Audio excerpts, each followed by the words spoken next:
Said got accepted into bootcamp. One recruit whispered, smirking.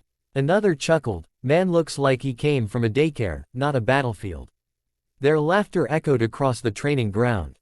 But what they didn't know was that this quiet man had walked through storms they couldn't even imagine, and that before the day ended, even the toughest commander on base would be left speechless at the sight of what lay inked across his back. All right, listen up, recruits. The drill sergeant barked, snapping everyone into formation. This isn't a playground. You're here to be broken down and built up, into soldiers.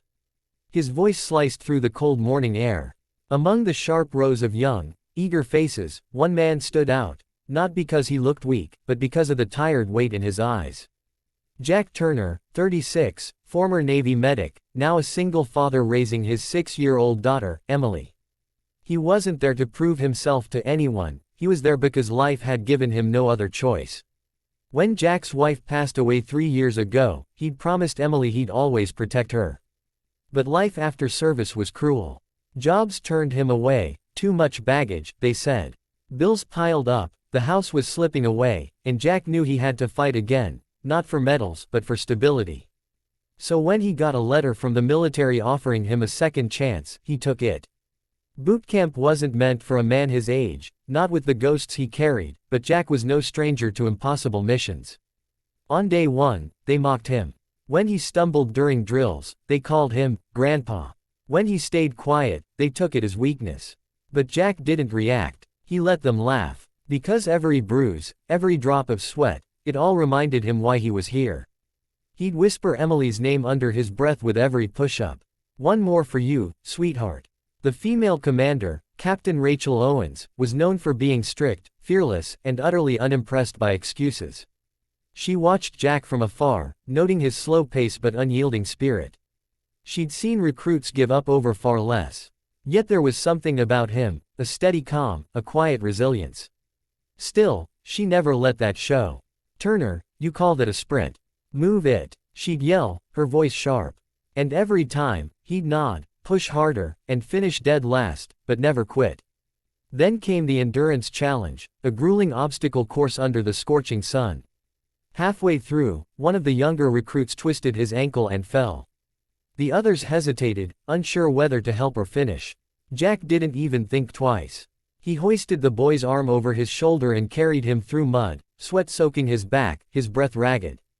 By the time they crossed the line, both collapsed, but Jack smiled through the pain. We don't leave anyone behind, he said quietly. The others exchanged glances. The man they mocked was the only one living by the code they claimed to honor.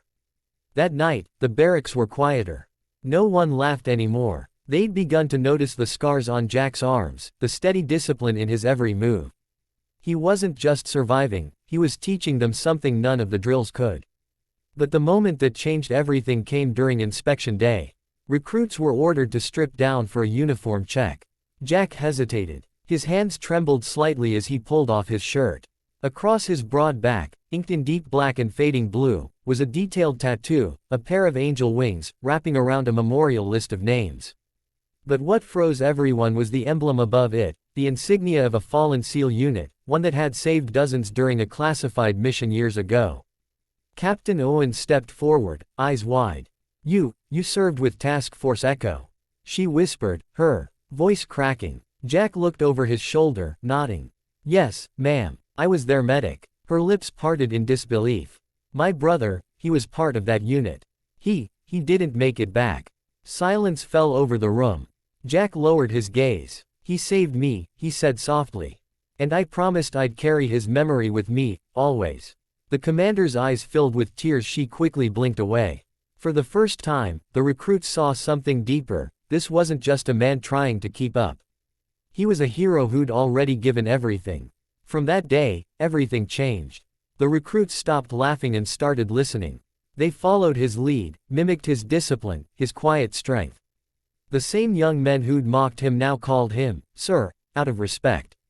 Jack never bragged, never reminded them of what he'd done. He just kept pushing forward, proving that real strength isn't loud. It's humble. It's in showing up, even when the world underestimates you. Weeks later, on graduation day, Emily sat in the front row, clutching a small handmade sign, Go, Daddy. When Jack marched across the field in his crisp new uniform, medals glinting under the sun, the same recruits who once mocked him saluted as he passed. Captain Owen stood at the podium, her voice strong but warm.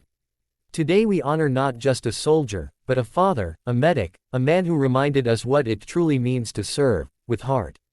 Jack looked into the crowd, found Emily, and smiled.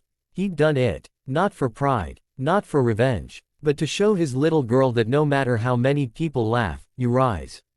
You endure. You keep walking.